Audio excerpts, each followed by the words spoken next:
¿Qué tal? Mi nombre es Humberto Tavera y soy estudiante en la Universidad Tecnológica de Querétaro. Actualmente curso el tercer cuatrimestre en la carrera de Ingeniería en Tecnologías de la Automatización y voy a presentar mi resultado de aprendizaje para la unidad 4, que es Administración de Proyectos, para la materia de Ingeniería de Proyectos, que es impartida por el profesor Fabio Tomás Moreno Ortiz.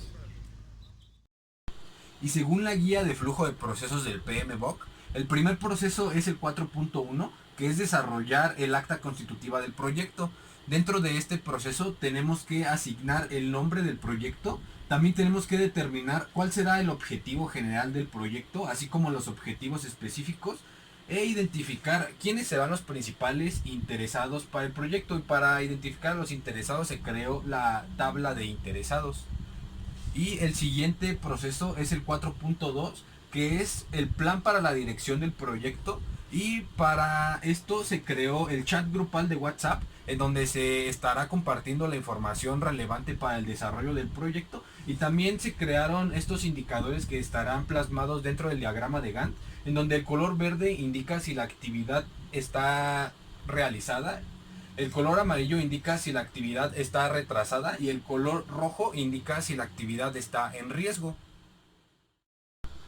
Y se creó el diagrama de Gantt que se muestra para cumplir con el proceso 4.3, que es dirigir y gestionar el trabajo, con el 6.1, que es planificar la gestión del cronograma, con el 6.2, que es definir las actividades, con el 6.3, que es secuenciar las actividades, con el 6.4, que es estimar la duración de las actividades, con el 4.5, que es monitorear y controlar el trabajo del proyecto, y con el 6.6, que es controlar el cronograma, ya que dentro del diagrama de Gantt se indica la secuencia de todas las actividades del proyecto, así como su cronología y los responsables de ejecutar cada actividad.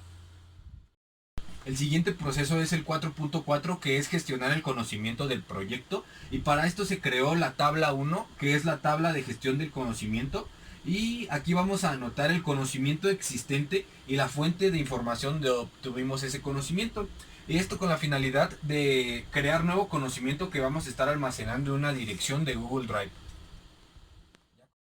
Se creó la tabla 2, que es la tabla de control integrado de cambios. Esto con la finalidad de cubrir con el proceso 4.6, que es realizar el control integrado de cambios, y 5.6, que es controlar el alcance. El siguiente proceso es el 5.1, que es planificar la gestión del alcance, y el 5.3, que es definir el alcance. Y para cumplir con estos procesos se consultará la lista de cotejo del proyecto, en donde se muestra una descripción detallada del proyecto. El siguiente proceso es el 5.2, que es recopilar los requisitos, y dentro de este proceso tenemos que identificar cuáles van a ser los principales requisitos para el desarrollo del proyecto. Y para esto se realizó la tabla número 3, que es la tabla de equipo y herramientas, la tabla número 4, que es la tabla de software, y la tabla número 5, que es la tabla de materiales. El siguiente proceso es el 5.4 y es crear la estructura de desglose de trabajo, y la estructura de desglose de trabajo que se creó para el proyecto se puede observar en la ilustración 3. El siguiente proceso es el 5.5, que es validar el alcance, y para validar el alcance se utilizará la tabla 6, que es la tabla de entregables, en donde se anotaron las actividades, el responsable de ejecutar cada actividad, el entregable, y si el entregable final cumple con las expectativas del alcance. Se creó la tabla 7, que es la tabla de costos y proveedores, para poder cumplir con el proceso 7.1, que es planificar la gestión de los costos, 7.2, que es estimar los costos, 7.3, que es determinar el presupuesto, 7.4, que es controlar los costos, el 12.1, que es planificar la gestión de las adquisiciones, el 12.2, que es efectuar las adquisiciones, y el 12.3, que es controlar las adquisiciones. Y esta tabla es la tabla 7 dentro del documento.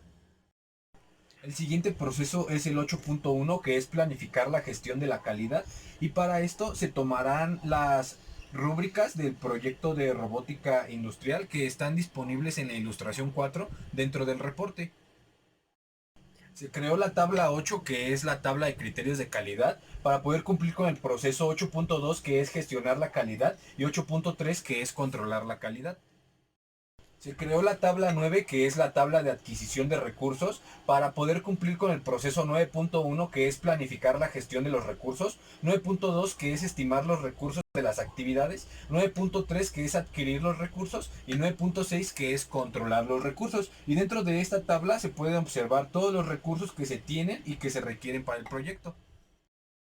El siguiente proceso es el 9.4, que es el desarrollo del equipo, y para desarrollar al equipo se planificarán reuniones semanales que se indican en la ilustración 5, que muestra el calendario de reunión para grupo de discusión.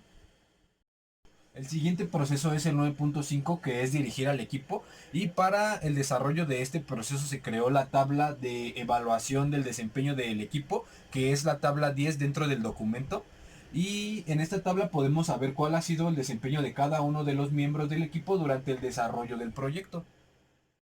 Para cumplir con el proceso 10.1, que es planificar la gestión de las comunicaciones, el 10.2, que es gestionar las comunicaciones, y el 10.3, que es monitorear las comunicaciones, se creó el chat grupal de WhatsApp, que se puede observar en la ilustración 6. Y dentro de este chat, todos los integrantes del equipo pueden encontrar y compartir la información que es relevante para el proyecto. Se creó la tabla 12, que es la tabla de factores de riesgos, para cumplir con el proceso 11.1, que es planificar la gestión a los riesgos, y el proceso 11.2, que es identificar los riesgos. Para cumplir con el proceso 11.3, que es realizar el análisis cualitativo de riesgos, y el 11.4, que es realizar el análisis cuantitativo de riesgos, se creó la tabla 13, que es la tabla de análisis de riesgos, en donde se menciona el riesgo, si es cuantitativo o cualitativo, y una posible solución ante el riesgo que se puede presentar. Para cumplir con el proceso 11.5, que es planificar la respuesta a los riesgos, y el 11.6, que es implementar la respuesta a los riesgos, se creó el diagrama de respuesta a los riesgos, que se puede observar en la ilustración 7 dentro del documento. Para cumplir con el proceso 13.2, que es planificar el involucramiento de los interesados, el 13.3, que es gestionar la participación de los interesados, y el 13.4, que es monitorear el involucramiento de los interesados, se creó la tabla 15 dentro del documento, que es la bitácora de incidentes del proyecto, y esta bitácora se gestionará de manera digital dentro del software de Excel para poderla actualizar fácilmente. Y el proceso 4.7 es el cierre del proyecto, y este proceso consiste en evaluar los resultados obtenidos, y para esto nos podemos apoyar del diagrama de Gantt que se muestra en la ilustración 1, de la tabla de criterios de calidad que se muestra en la tabla 8 dentro del documento, y esta es la ilustración 8, que es los resultados obtenidos. Espero que todo haya quedado claro y agradezco la atención.